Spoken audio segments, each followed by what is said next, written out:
In some ways, it resembles any Western pharmacy, but closer inspection reveals that the containers here are not packed with pills manufactured in a clinical laboratory.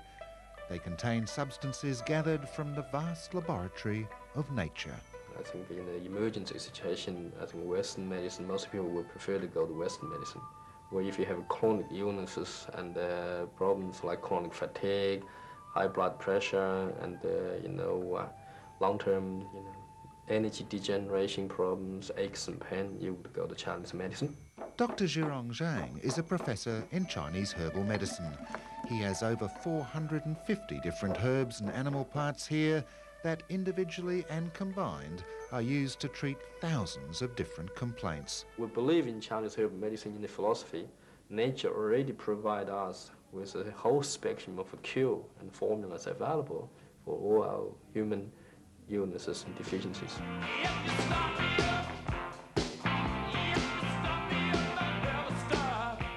Jagger uses Chinese herbs to increase his vitality and, we understand, his virility.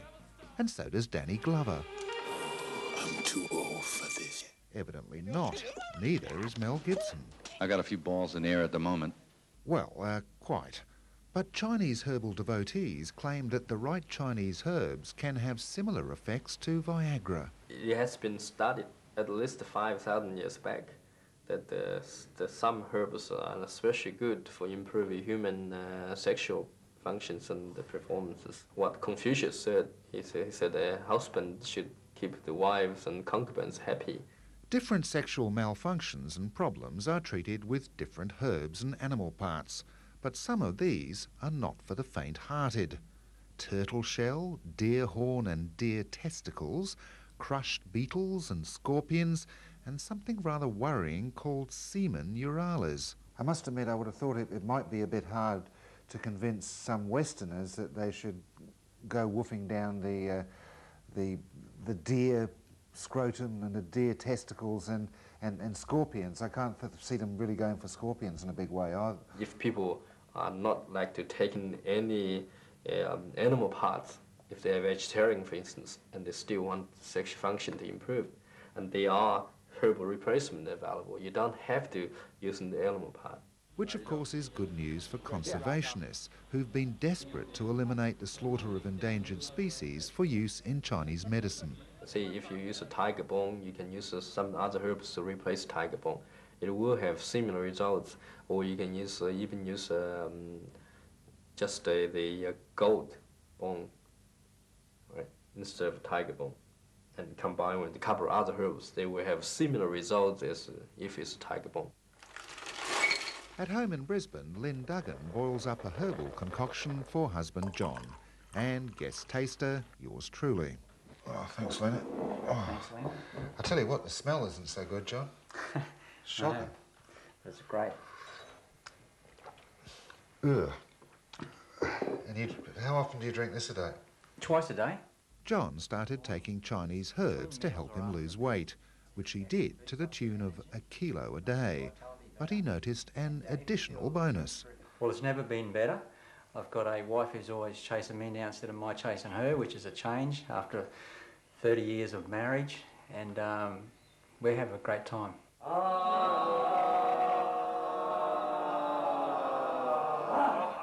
The vitality you can get from herbs and the food you eat, and in fact all the herbs are organic, right? They are from wildlife. And then you have the energy. The energy are through Qigong, through meditation exercises. Jeff Johnston has been studying Qigong and taking Chinese herbs for 3 years, and this, in part, is the result. How much of it do you think is mental and how much is just your own natural strength? I mean, I'm just wondering if you went sort of bodybuilding, if you'd be able to withstand a kick like that. Well, I think there's a difference between bodybuilding and working on building up your energy.